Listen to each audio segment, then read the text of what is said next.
What's going on, YouTube? Welcome back to the channel. Today we're going to move the catfish down to the flowerhorn tank. I'm curious to see how they're going to do together. So he's actually hiding right back here. I was doing a water change in the flowerhorn tank and I thought I want to try this out, see how the temperament of the flowerhorn is. So to move him, we're not going to be using this net here. These nets are awful for catfish. They get caught up in them with their pectoral fins, and then you either have to cut the net around them, or sometimes they can damage their fins and rip their fins, and you don't want that to happen. So instead, I'll be using this little container, try to scoop them up in there. It's a little more difficult, but I'd rather take care of the catfish first, make sure he doesn't have any injuries before he moves in. Now, I don't know how this will go with the flowerhorn, so you may never see this video, but if it works out, you guys will see this video. So I will cut back once I catch him, because doing this with one hand will be a nightmare. So I'll be all right. So I got the catfish down here.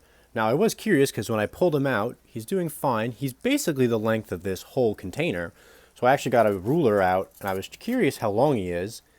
And this says it's 10 inches, so he's about 10 inches long, which is really cool. I wasn't sure how big he was, but now we're going to add him into the tank, and I'm going to see if I can do this one-handed.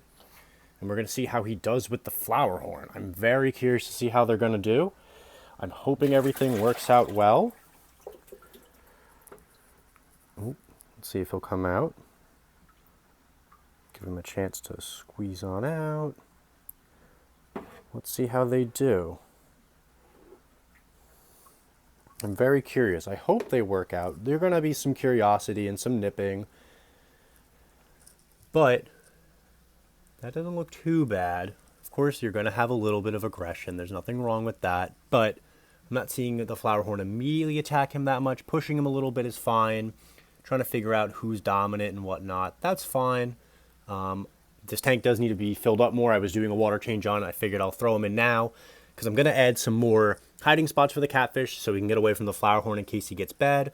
But I'm going to fill the tank back up, add some more decor, and then checking up on these guys and make sure they're doing good. So I'll be right back. And this is the next day, and as you can see, they're both doing pretty good. The catfish got spooked before because I just put the light on, so he kicked up a bunch of stuff. But they're actually doing pretty well. I don't see any scratches or bites on the catfish.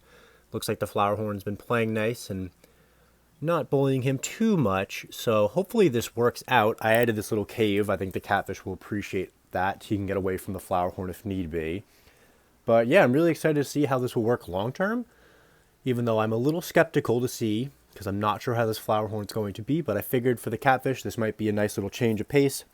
Get him out of that big crowded tank of the 75. And this tank will be in the dark more, because it's in the basement. So I'm excited to see how this goes. So thanks, guys.